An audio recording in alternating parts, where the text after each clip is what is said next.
Hello and welcome to another episode of the Weekly 5. I'm your host George, and today we'll be looking at 5 SEGA-AM2 games that never got console ports.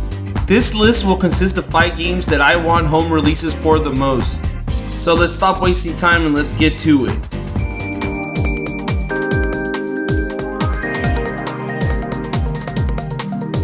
Shining Cross almost didn't make the list, not because I didn't want a home release for the game, but because finding the actual developer of the game was more hassle than I thought. But after looking around, the only developer that has had its name attached to the project has been AM2. That means we're going to talk about Shining Force Cross.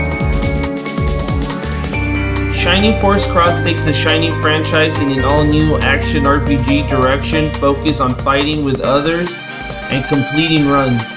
At first glance, it looks like Shining is trying to beat Phantasy Star Online, and I don't think that's a bad thing, considering I'm a big fan of Phantasy Star Online games. While Shining Force Cross came out in 2009, the game has received several big expansions, with the latest coming out in 2014. Seeing as Sega West hasn't released a new console Shining game in the West since 2007's Shining Force Exa, I wouldn't hold my breath for this to come to home consoles, and even if it does, I doubt it'll come stateside. I mean, we are still waiting for the English version of Phantasy Star Online 2.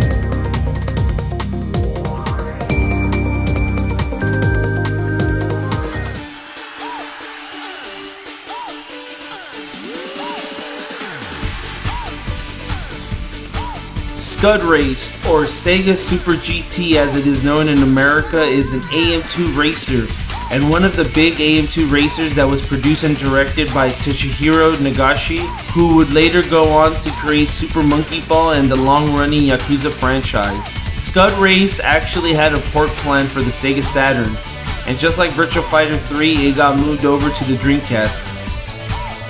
AM2 used a tech demo of Scud Race to show off the Dreamcast in a 1998 presentation, but the port was later cancelled for unknown reasons. The closest we have gotten to Scud Race on home consoles is Outrun 2 on the Xbox, which features all 4 tracks from Scud Race complete with music. The best part about this game, you get a race as a cat. That's a cat right there. Look at that. Cars. It's huge. Giant cat.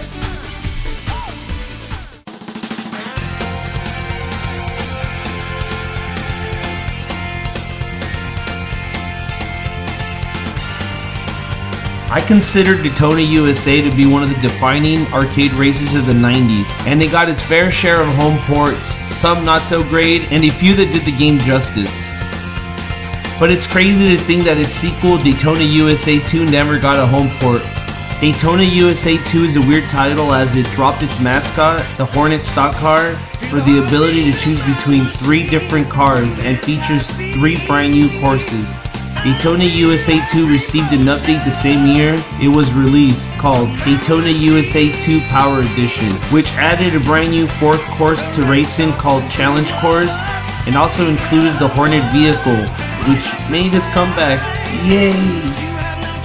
Much like Scud Racer, Daytona USA Power Edition's Challenge Course was included in the Xbox release of Outrun 2. Thank God that Sumo Digital loves Sega AM2 racers as much as we do.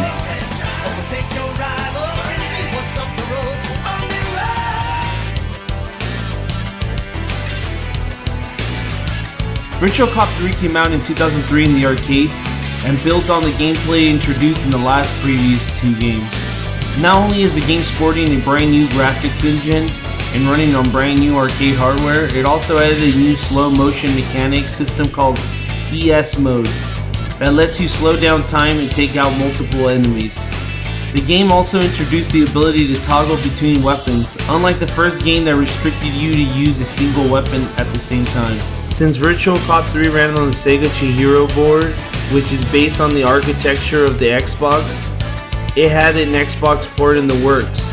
Sadly, the port was cancelled due to the high cost of manufacturing light guns for the system. Though modded Xbox users have been able to run the arcade ROM with little to no issues,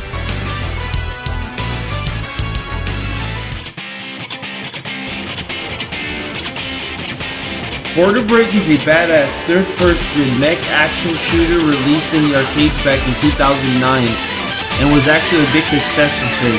I put this game number 1 in my list because it just looks so much fun.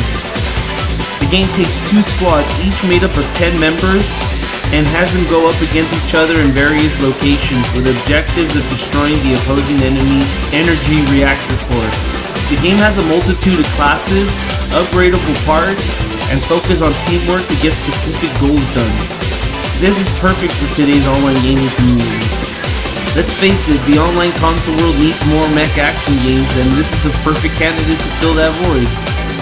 AM2 has been updating Border Break since it was released. Their latest update, named Border Break Scramble, came out in 2014.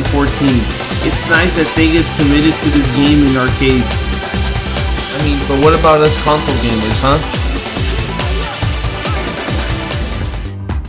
And that's it for another episode of the Weekly 5. If you like what you saw, don't forget to share, like, and subscribe. If you wondered what other AM2 games never got home releases, don't fear, I made a montage. Enjoy.